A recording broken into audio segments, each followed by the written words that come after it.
Hey guys, Aaron here, otherwise known as Modsy or Cutting Edge Retro on YouTube. Doing this video today to sort of answer some questions that I've had messaged to me through eBay and on Discord and things like that about me selling my retro collection and what's going on. Yes, it's true, I'm selling the bulk of my collection, but not everything. And I'm going to get onto the reasons why. So I have over the last week or so been putting up bundles on eBay of my video cards and some CPU, motherboard, RAM combos and things like that as well. For those of you who've been following my YouTube channel, know that my ability to produce content since around 2018 has fallen off a cliff.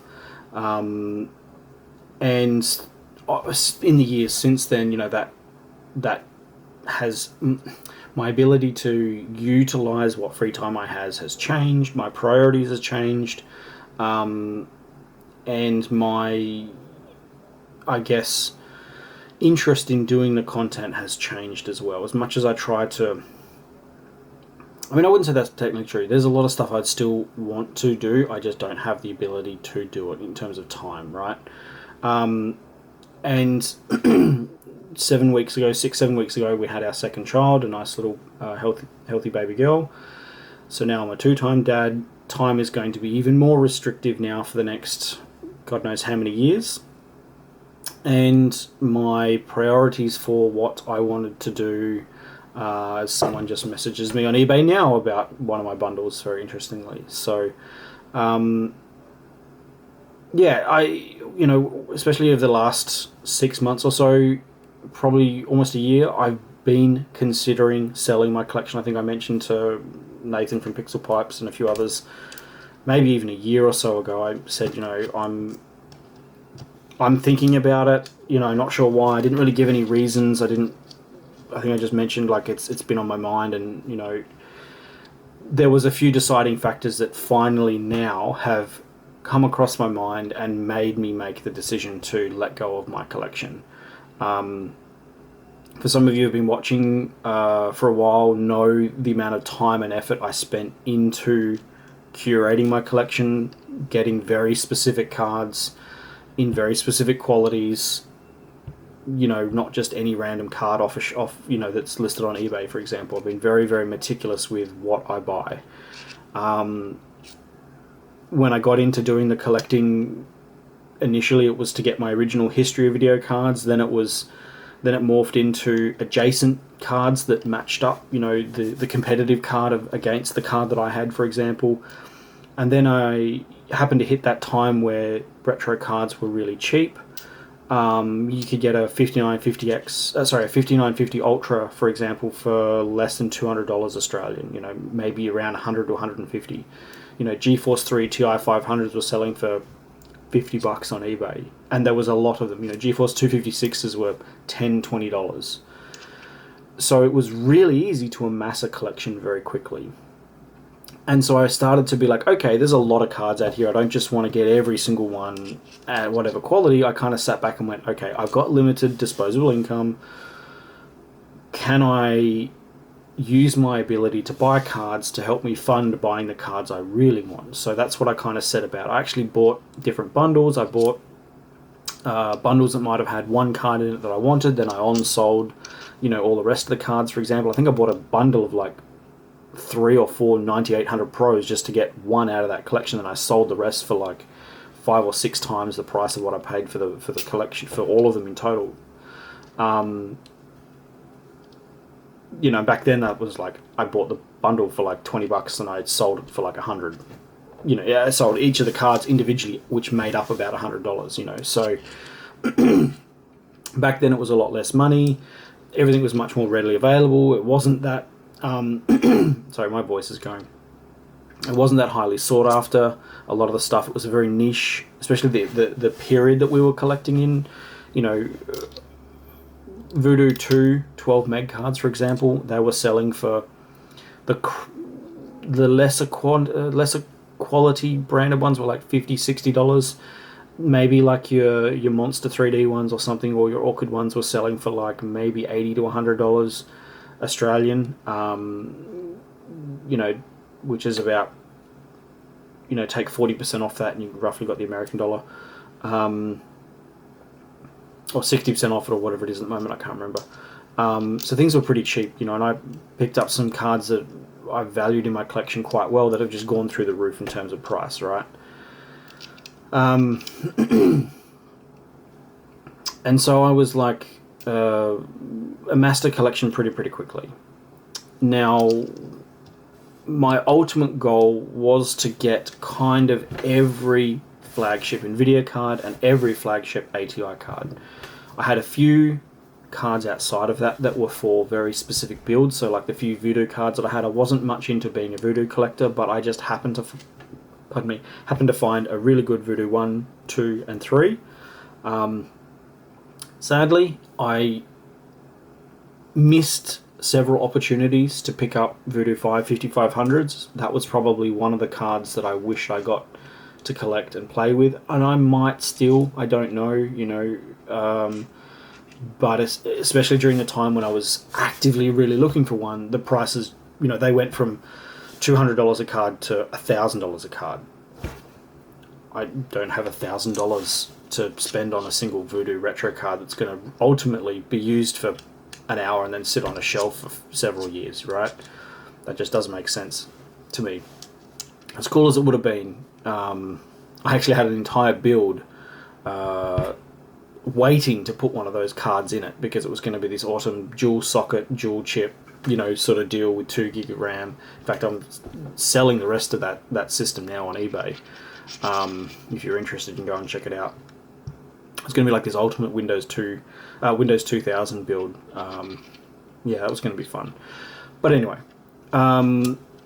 I reached out to the guys on Discord, told them what I was doing, and said, hey, you guys have been our loyal fans and members for quite a while now. You guys get first dibs at my collection.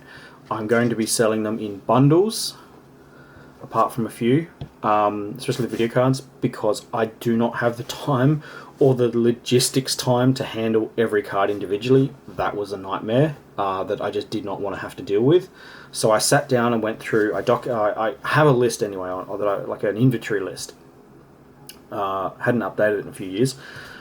Went through and updated it all and went, okay, these cards make sense, these cards make sense, these cards make sense, and I bundled them all together in what I thought was bundles that made sense, with a couple of highlight cards and their surrounding cards in their series, for example, and then looked at the current price of the highlight cards that were selling on eBay and went, okay, how about I price the bundle around the kind of the cost of what that highlight card is, plus an extra $100, something like that, so that I would get the value of that one card plus everything surrounding it, sort of thing.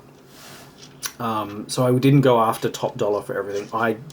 I knew that, didn't want to wait a year or 2 years to try and find that top dollar for every single card. That was just, no, didn't need to do that.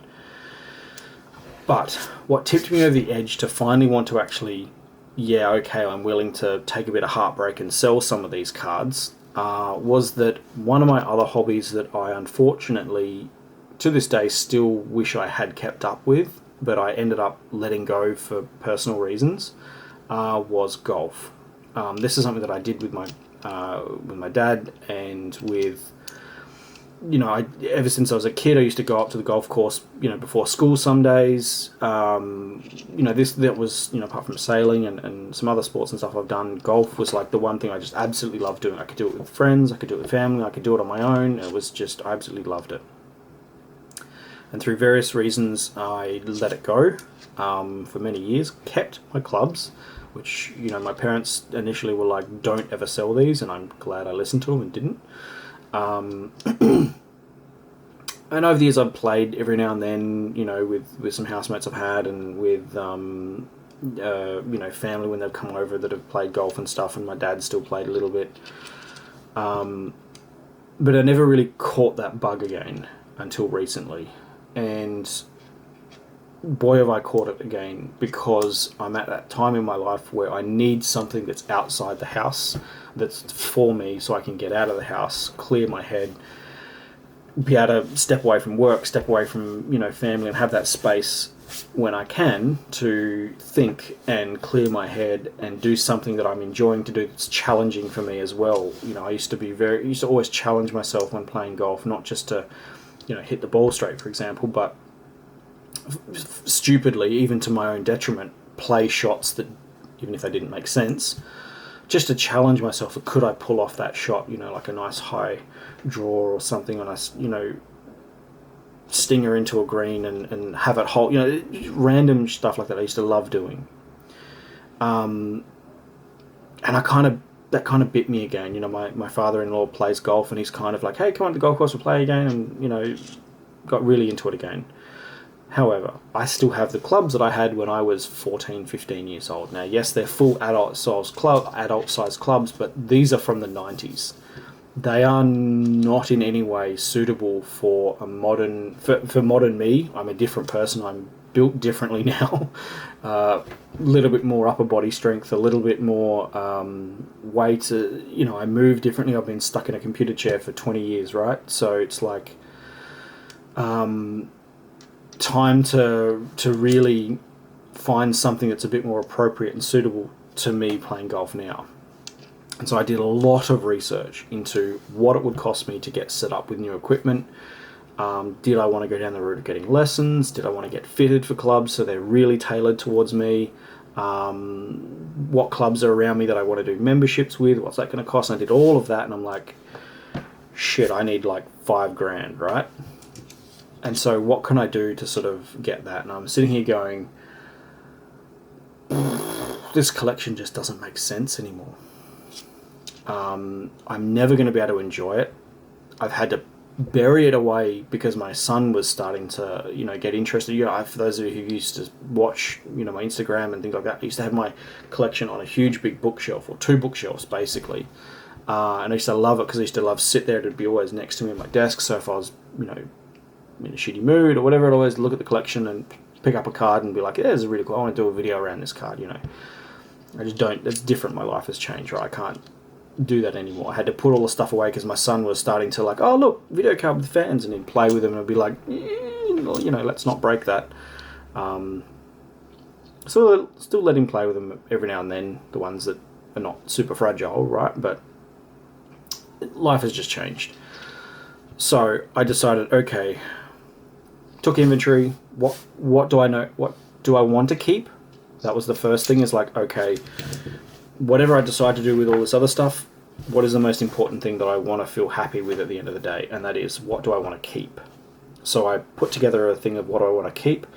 I have this little section of what am I giving away to some other fellow very important people that have helped me along the way in my retro YouTube days. So I've got a few things. I'm sending a couple of care packages to people that, you know, they've had their eye on these things for a while, and I kind of said, yeah, if I ever get rid of them, they're yours, sort of thing. So I'm passing those on to collectors that I know are going to appreciate them and have a lot of fun with them and get a lot of enjoyment out of them, more than what I've been able to. I feel really bad for having them and not being able to share them with you guys, so that kind of sucks. Someone else messages me about the collection now. That's kind of funny. So as you can see, I'm getting a lot of messages and stuff about what's going on. So, yeah. So then I went through and did all the bundles and stuff and said, all right, what makes sense that I would actually sell, that would get a lot of people being like, hey, that's a really good deal for that bundle. Yeah, the bundles are like, you know, $300-$400, give or take, per bundle, but you're getting like $1,000 worth of value out of that bundle, right? If you were to go and buy all of those cards individually right now, you know, if you've got a collection and you just haven't been able to find 3 or 4 of what I'm offering in a bundle of 6, you can feel free to, you know, on-sell those other cards and make that money back up for yourself, right? I'm basically giving you the ability to do that if you manage to get the cards at a good deal. I'm hoping they go to collectors that are going to also share them, not just do what I did kind of and hide them away. As much as I tried to share them on Instagram, do photos of them when they arrived, all that kind of stuff. I had so much I wanted to do with them, I just have not been able to, and I'm not going to be able to for many years now, given that we've got kids. You know, the reality is starting to set in that it's going to be maybe 10 years until I actually get the amount of time that I want to be able to really enjoy and do them. And I figured in that time, you guys can do so much extra content with them, and I get to see them, you know, in these really cool videos that other people have done and share their experiences and things like that with them. So, yeah.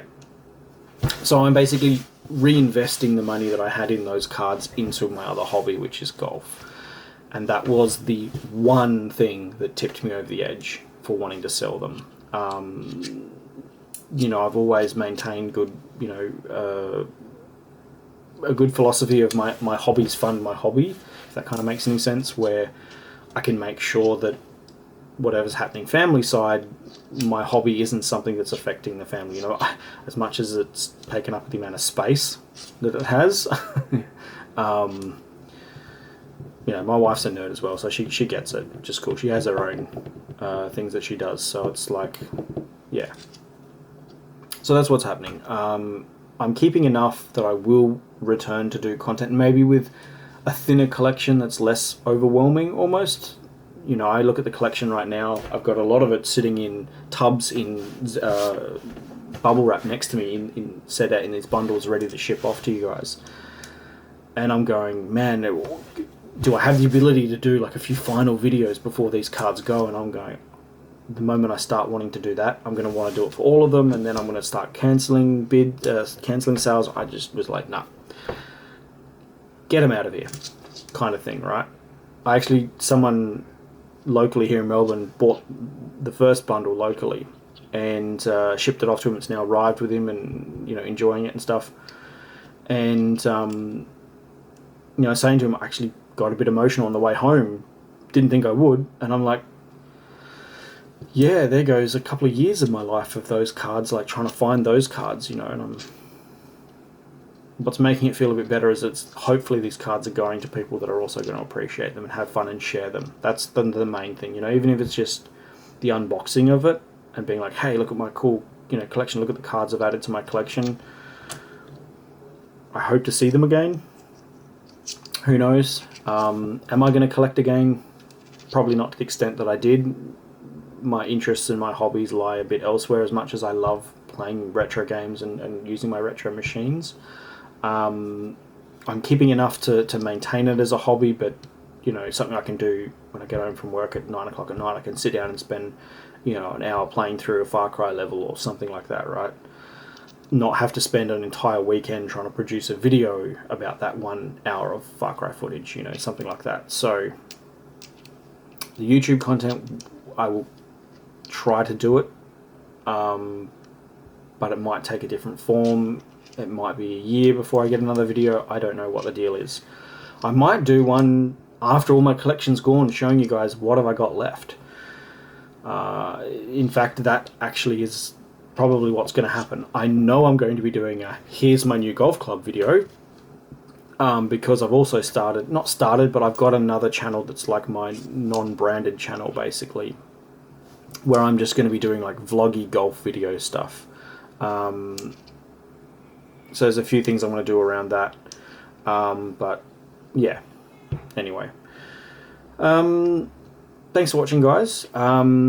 You will see me in some form or another. I'm still in the Discord. I'm still technically a part of the community. I still have this obsession every now and then where I just jump on eBay and just spend half an hour to an hour scrolling through eBay and seeing what's actually selling at the moment. I'm actually kind of more interested in like the economics of the retro community and how like the prices have gone crazy. You know, every now and then someone like DeBauer, for example, will do like a retro video or like a Hardware Legends video, and then I jump on eBay and like check out, has suddenly everyone started listing their versions of that card or whatever, and what are the prices like. So yeah, definitely still enjoying all the other content that you guys are doing, which is fun. Fully Buffered did a video recently with that quad socket build, which is awesome. Yeah. Anyway, thanks for watching, guys. Stay tuned. The channel's not going to die. It's just going to be slow still. But anyway, yeah. Thanks for watching, and see you guys soon. Bye.